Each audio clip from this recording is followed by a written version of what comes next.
With the Russian invasion of Ukraine, the markets plummeted early in the day that the invasion occurred. And at the end of the day, to the surprise of many people, including me, the markets actually ended up a bit. How could that have happened? Why did the markets gyrate so much? So people often do not appreciate how forward-looking financial markets are. When a company announces a great quarter and you see the stock price fall, people go, well, how did that happen? It's because investors had anticipated an even better quarter. Markets are forward-looking by nature.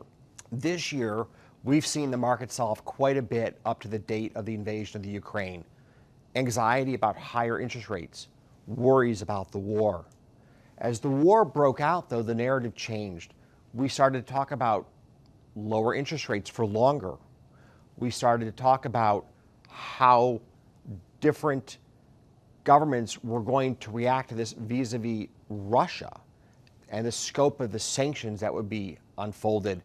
And the consensus over the course of the trading day was that the worst news was behind us, and the prospect of easier monetary policy, less draconian sanctions than feared, created a relief rally.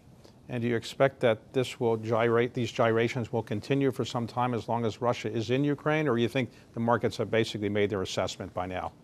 No, I think we're at a very, very, very volatile inflection point. It will come down to whether or not the Russians will be satisfied by simply extending their effective borders in the Ukraine. Will they take Kiev? Will they position themselves to reach beyond the borders of the Ukraine? The last is terrifying to markets, right? They will be adjacent then to much of core Europe if they move their military onto the western border of the Ukraine. And that has the markets concerned. So much will unfold over the days to come or weeks to come as Russia's ambitions become clearer.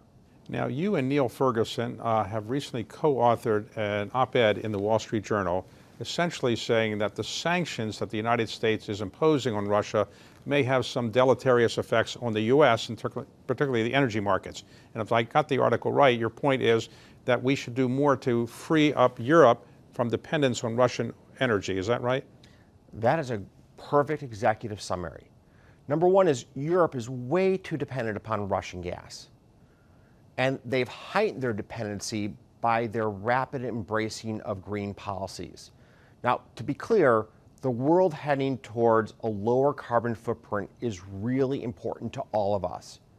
The question is, how do you get to that place, and how fast do you get there?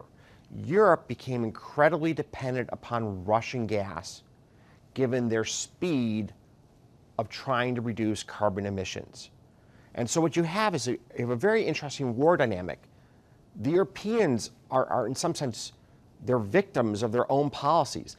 They can't retaliate against Russia in any meaningful way because they are completely dependent upon Russian gas. And the money they send to Russia every day in buying that gas has given Russia incredible financial flexibility to fund the very war that's happening.